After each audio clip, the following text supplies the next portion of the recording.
I made it, Greg.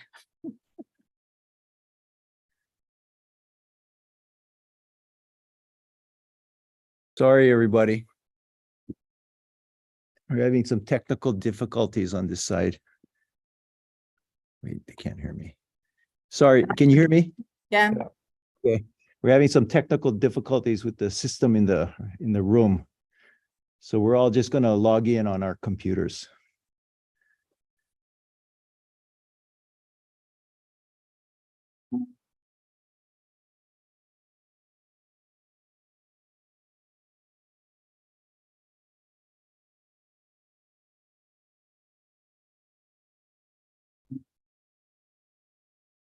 Andy is logging in. He's sitting here next to me. Okay. So we'll have quorum. Is Billy joining us? We did not hear back from him. Is that correct, Courtney? Yeah. So we don't know. Courtney's going to send them a message, but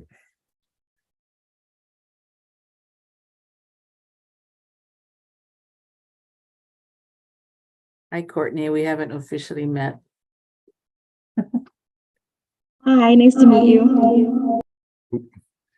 I think those of us in the room can only have one speaker on at a time. Okay.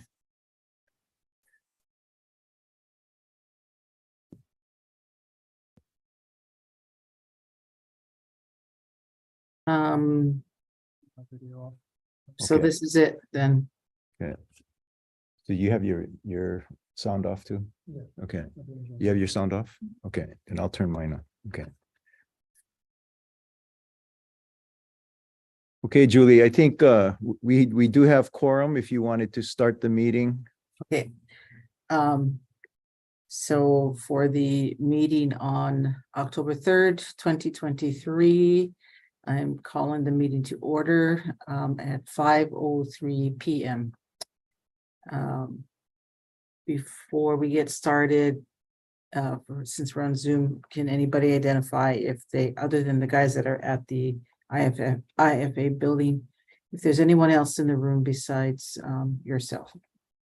If no, please raise your hands. Okay.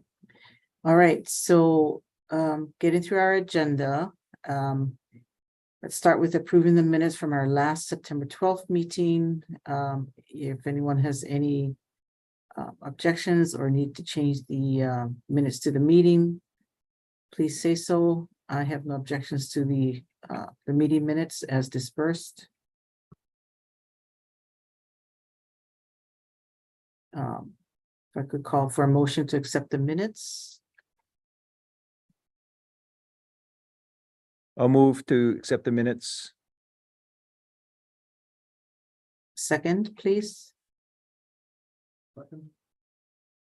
I can second, I think. All in favor, say, please raise their hands or say aye. Aye. So moved. So Kahuku Mauna report. Okay. Nothing much to report since the last our last meeting.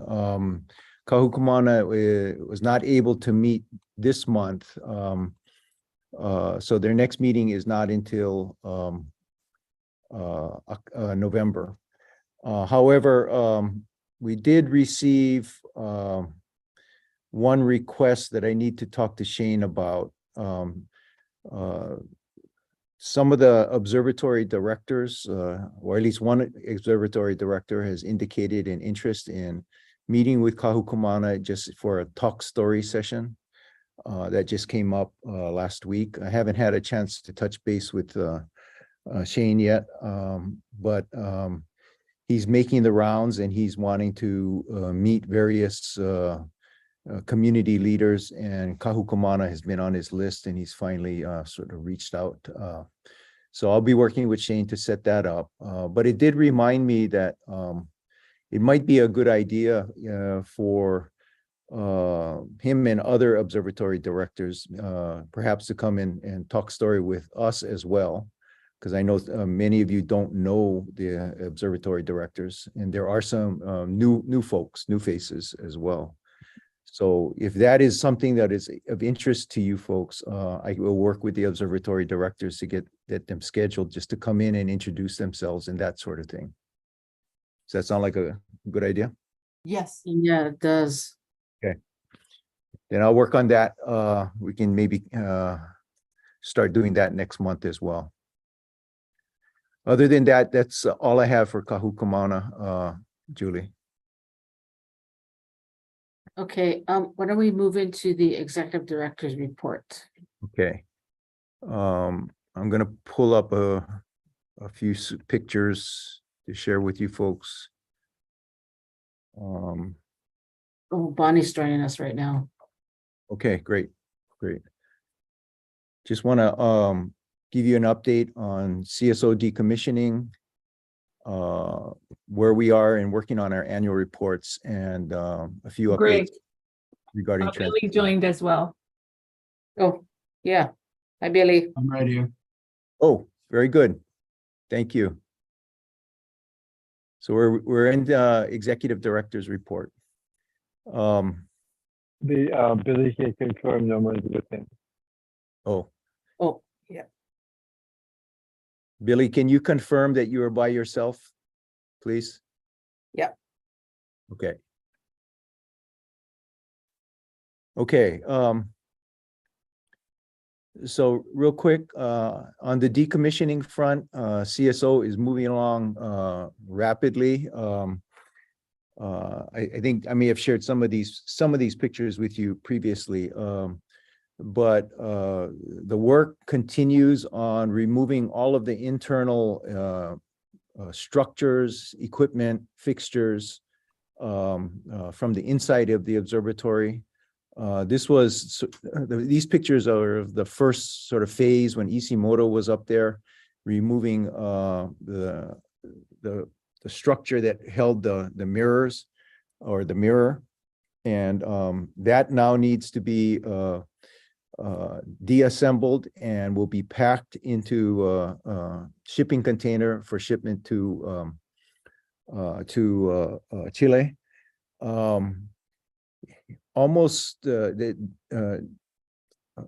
Goodfellow is up there now, and they are working on removing all the interior structures. What they're hoping to be able to do is finish this phase of the work sometime in the next 30 to 45 days. And then the inside of the observatory will be completely empty. At which point they will close down for the winter and then resume with the exterior deconstruction of the exterior building in the spring. The work has gone, knock on wood, very smoothly to this point in time, and we can hope to continue that continues. So we're really happy that it's proceeding as expeditiously and as safely as possible. It's quite a operation. As the project manager and the CSO Caltech director Sunil Gowala have said, they don't have any experience in taking something like this apart. They only have experience in building it. So it's been a learning process for them as well. Any questions about CSO decommissioning? Is Okay. anybody filming this other than still pictures? Caltech had actually hired a videography team to capture and document the system. But what happened is that the team members got sick and they couldn't handle the altitude.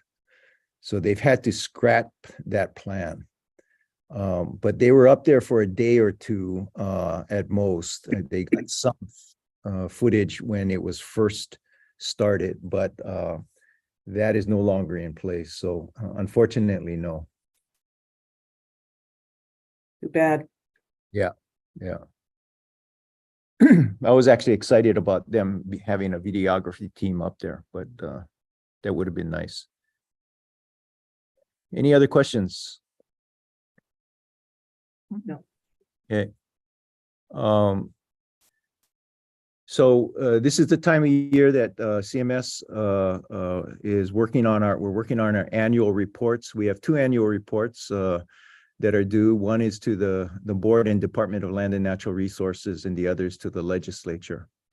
Those reports are overlapping, but also a little different. The one to the legislature has a little bit more focus on how monies from our special land funds are used, along with status reports on permits and leases and things like that.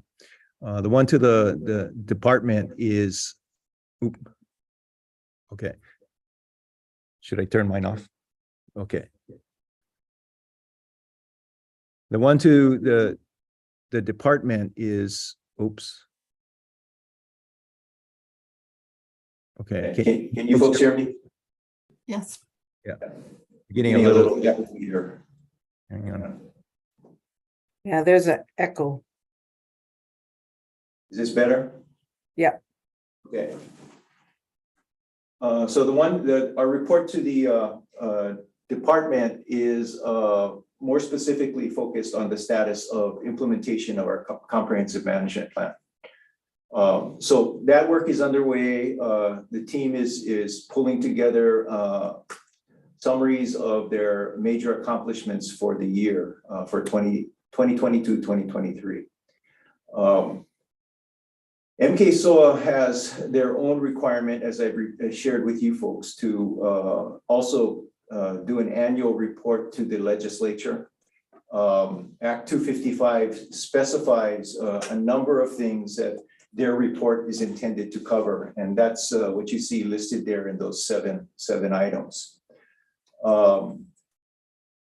As I've shared with you folks, we are assisting MKSOA with the preparation of their report. Specifically, that'll be me. They have asked for information specifically as it relates to those 4 items in the middle of that list that are highlighted and italicized. So they're required to report on human uses of the natural and cultural resources of Mauna Kea and the impacts of those uses on those resources. Commercial, same thing, review of the commercial uses of the natural and cultural resources and the impacts of those, an assessment of the cumulative impacts to Mauna Kea, and a review of all community dialogue, outreach, engagement, and consultations. Those 4 are the areas they specifically asked for our assistance, CMS's assistance with. In addition, item number 7 there is that they're supposed to report on status of UH's use of the reserved viewing or observing time that they have with the observatories. So request was made to Doug Simons at IFA if they could pull that information together. So IFA is preparing that summary. What I have been able to get agreement with MKSOA West Machida at this point is that for those items that they're seeking input from CMS on, those 4 items in the middle of the list, they will, by reference to our reports, refer readers to our reports for summaries of those specific items. So rather than report on them directly in their report, they'll just refer to our reports. I was hoping and was glad that they agreed to that, because I didn't want to have to write a 3rd report. So this way, we simplify the process a little bit. So a lot of our focus right now is on preparing those annual reports. Any questions on this? When are they actually due to DLNR? The DLNR one is actually late already, but I have told DLNR that it was going to be late. They said that that's fine. They like to have it by November, so because it gets scheduled for their land board in January or February. So we'll have it to them in November. The legislative report is actually due to the legislature. I think it's 20 days before the start of the legislature. But ours is packaged with a number of other UH reports that UH has to put forward to the legislature. So that one will be done in November as well. So it can go through a higher level review along with all of the other reports that the UH has to provide to the legislature. Thank you. Okay, a couple of quick updates on transition. Chair Komeiji was not able to join us today, but he did provide some bullet points that he wanted to share with MKMBs, all of us. So MKSOA has formed a permitted interaction group, a PIG, specifically to look at co-management and try to better clarify that whole issue. So they have met with Alapaki and Wayne, as we know, to begin the discussions on co-management. From Chair Komeiji's perspective, those discussions have gone well, and I don't know what the status is of any further meeting that have been scheduled. In addition, realizing that one of the very largest tasks that they have to get started on is development of their version of a master/management plan. They have also formulated another permitted interaction group to start addressing that task. I have not heard whether that group has started to meet yet. They have not reached out to us for any information. So I'm still waiting to hear how that's going to proceed. But at least they've put together a permitted interaction group to begin looking at and addressing that issue. The third bullet was a major step for them. They have posted and started the process of hiring an executive director. I was told yesterday that the posting for internal state applicants ended yesterday, but the application for external applicants will be open on a continuous basis until the position is filled. I was also told that technically, while they have been allowed to start the process of hiring and recruitment and hiring, they actually can't hire anyone because they're still waiting for one more approval of the position description, and that is supposed to come from HGEA. So I don't know when that might happen, but at least the recruitment has started. The last point I wanted to talk a little bit about, I'm going to get into it a little bit more, is, as we've been thinking about how we support the transition process with MKSOA, what we've fallen upon or decided is that from an operating framework, we ought to be thinking about this from the perspective of a merger and acquisition. For those who have been involved with mergers and acquisitions, I have not personally, but I know a little bit about them. There's quite a bit of due diligence that organizations that are considering or that are going to come together usually do as part of their own due diligence. This is a little different because we have one organization taking over the functions of the other. But nonetheless, there's some useful tools and resources that are available to help with organizing and getting a sense of the scope of work that's going to be involved when you bring two organizations together. So working with, Nahu and I are working with our CMS team and with Office of General Counsel to develop a plan and to better so we can better determine what the scope of work is going to involve in pulling this information together. much like building a dry stack wall, as you see there, there's some foundational pieces that are sort of everything else rests on, but then you have to kind of figure out how all the pieces fit together. Given we have been doing things a certain way, and the authority will probably want to change some of those things. So nonetheless, that's the framework that we've adopted to help ourselves organize ourselves on our side. And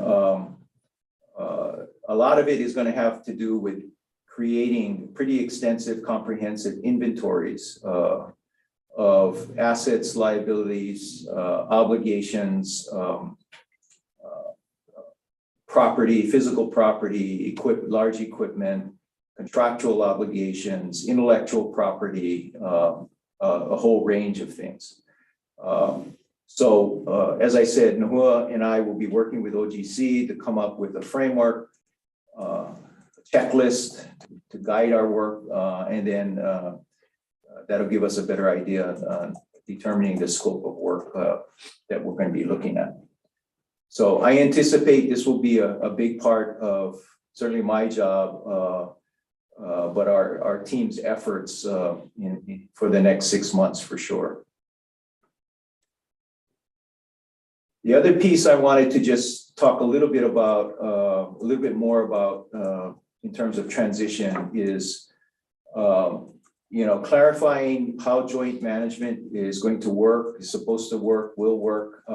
It's been a topic of a priority for all of us, and it is a priority for MK-SOA. Those discussions are just sort of beginning with them. Initially with Alapaki and Wayne, but eventually, it'll pull in probably the land board or the Department of Land and Natural Resources along with management. But in the meantime, we're looking at, and I've been talking with John about, how do we begin the process now, since there is an expectation that MK-SOA is jointly managing with us now. And where we've been looking at is how we review projects. So projects like we bring to this group and Environment Committee and Kahukumana. And specifically have been discussing which level projects would they most likely want to be involved in and have input into before the projects move on from us and go on up through the process. So what they've been talking about, what we've been talking about is perhaps focusing on what we call type B and type C projects. This flow chart is from our master plan, our 2022 master plan. And it outlines the process for at a high level for reviewing projects. Essentially, type A projects are those that we seek letters of concurrence for, or are projects that really don't need any kind of review from OCCL or DLNR.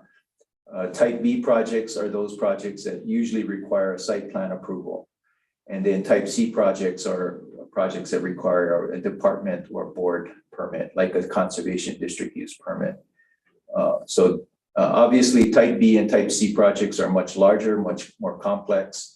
So right now what we're talking about is perhaps focusing on those, but what we need to do is provide MK-SOA an opportunity to really understand the process itself. So at next week's MK-SOA's board meeting, I will be reviewing the one project that you folks already reviewed to enclose a portion of the visitor information station Lanai for storage. I'll be walking them through the packet of materials that you folks have reviewed. We're going to use this as an opportunity to kind of educate and orient them to how we have been reviewing projects and the levels of review it goes through. So they still need to sort of decide how they want to interact with us, but we have work that we need to keep going. And so we going to start to present these projects to them, at least for informational purposes for now. The other thing that we're doing on our side is to integrate MKSOA's review into our project proposal process. Nahua has been working with Joy and the team to revise the schedule of how, when projects come into us from the observatories, and sort of how that works on a calendar, so that we try to minimize the delays. And at last week, the Maunakea Observatory directors had their annual semi-annual, their fall meeting. And I advised them to anticipate longer review periods for their projects and for them to really familiarize themselves with the project review process in our master plan. Because we're going to want to work very closely with folks before we bring those projects forward, so that we can try to facilitate getting them through the process as quickly as possible.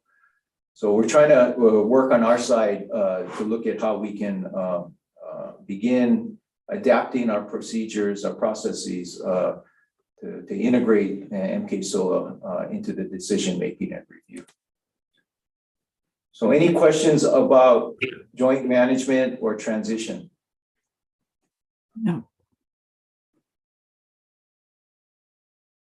Okay, then the last thing I just wanted to do is just share with you folks a nice little event we had this past Saturday. As you know, earlier, we lost Wally Ishibashi unexpectedly. And it's been a desire for us to do something for him. And so working with his family and his friends, close friends, particularly John McBride, who is a very close friend of his, we came to the decision to dedicate our greenhouse in memory of Wally. Wally was instrumental in pulling together all of the volunteer help that actually built the greenhouse. So he, John, Wally's son, and another individual were the ones that really built the greenhouse. And he coordinated all of that. He helped with securing some of the materials that were donated, a variety of things. And so we decided that we would dedicate the greenhouse to him. And we worked with Canada France Hawaii Telescope. They have a machinist there who helped us design and manufacture the plaque, the bronze plaque that you see there. And then working with Justin and our utilities crew, they selected a piece of mamani to mount the plaque on, and then a wood frame that they built into the greenhouse. So on Saturday we had the family and all his mo'opuna up there. That's his mother in the middle there, and she's carrying Wally. That's his urn with his ashes. Those are his siblings and his children standing there. I can say it was a very heartfelt and touching ceremony and event. We hosted them for lunch afterwards as well. Most of them have not ever been to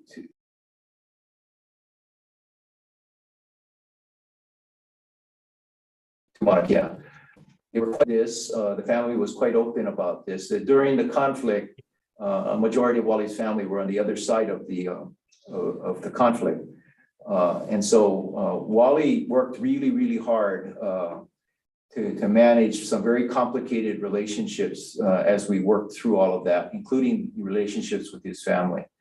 But it was just a wonderful time to celebrate his contributions, and we were really touched by the whole day. So now when you come up, you'll see a little plaque dedicated the greenhouse to Wally.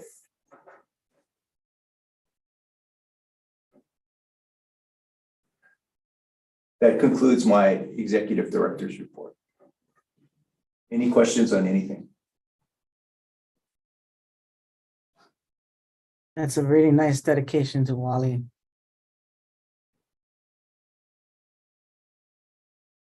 Yeah, we're really pleased to be able to do it for him and the family.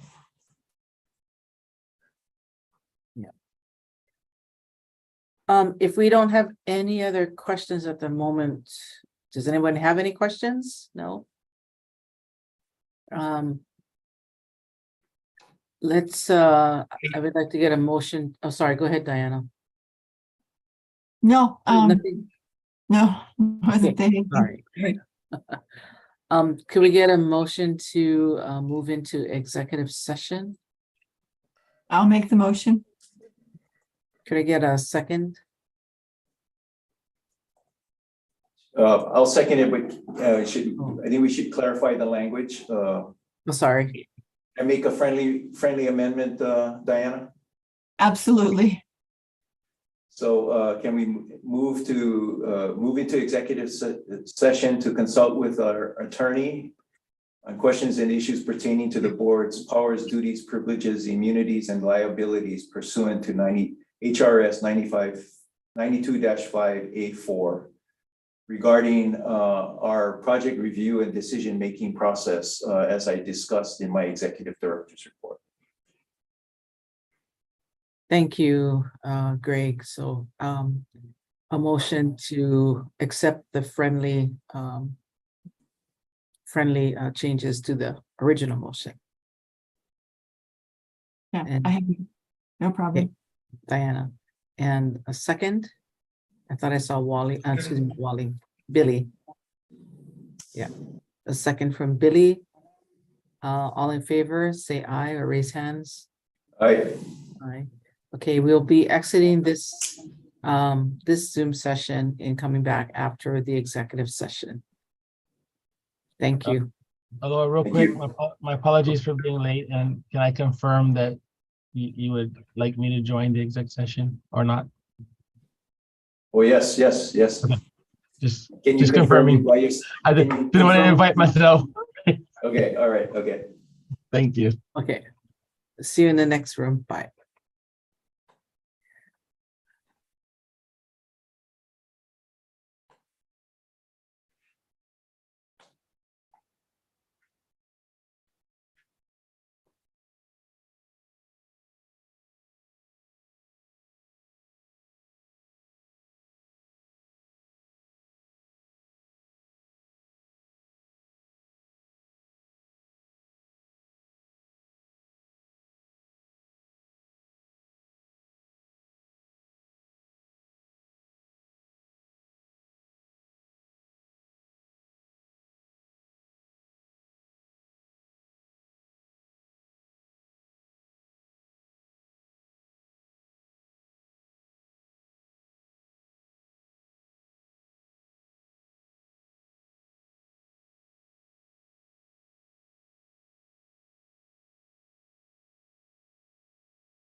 I'm not gonna log in, just gonna.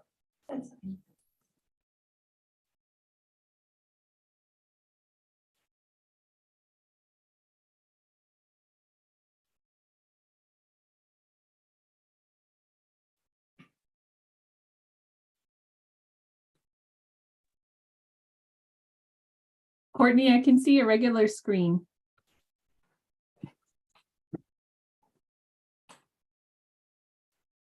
Okay, there you go.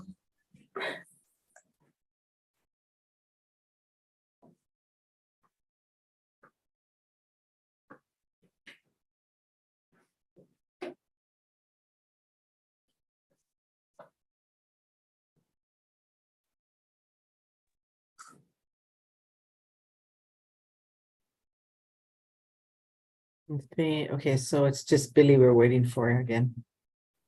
I think, all right? Yeah. Oh, oh no, sorry, there you are, Diane. Mr. Chair, just a reminder that under the new sunshine law amendments, when we come back to executive session, we have to give a very brief synopsis of what just transpired. Thank you.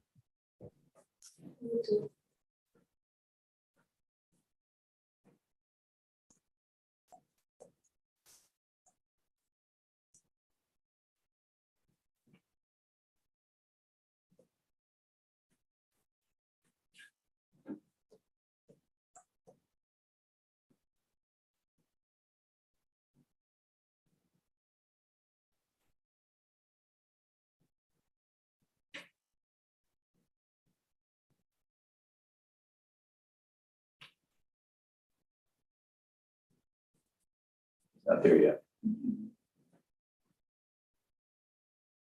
Still waiting for Billy. Yeah.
Thank you for that.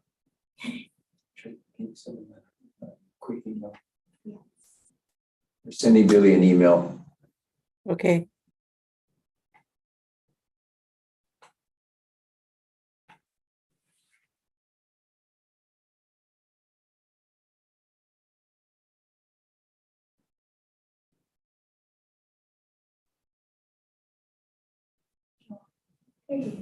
Okay. He's in. He's in, okay.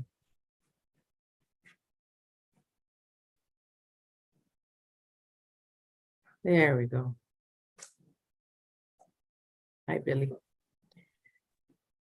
Okay, so we are back in our normal session from executive sessions, but before we begin, I would like to again ask if I could see a show of hands if you are alone in your Zoom rooms. Okay, all good, thank you. So we have come back from executive session where we consulted on with our attorney on the board's powers, duties, and privileges, including immunities and liabilities, as pursuant to HRS 92-5A4. This also included brief discussions with regards to reports due to both the Board of Land and Natural Resources as well as the legislature, as well as activities, cooperative activities between us and MK SOA and CMS. No decisions were made, no votes were taken during the executive session, and we agreed to return to our normal session. Next on the agenda, moving forward, are announcements. Does anybody have any announcements? None? I would like to announce that the next public meeting for the Maunakea Management Board will be held on November 7th, 2023 at 5 p.m. If there are no other questions or topics or discussions, go ahead, Billy. On my way to Oklahoma that evening, and I won't be able to be part of that meeting. I'll be in flight. Thank you. Did you say you're going to Oklahoma? Yes, Oh, I belong to the National Cowboy and Western Heritage Museum, and they have April meetings and they have November meetings. And they happen to conflict with more things that I'd rather stay home for. My duty calls me to Oklahoma, so I'll go. Thank you. thank you for letting us know. Hope you have fun. All right, if no other questions, could I get a motion to adjourn the meeting? Move to adjourn the meeting. Second, Diana. All right, thank you, everybody. Appreciate all your time. And I'll see you next month. Thank you. Thank you. Aloha. Well, thank you.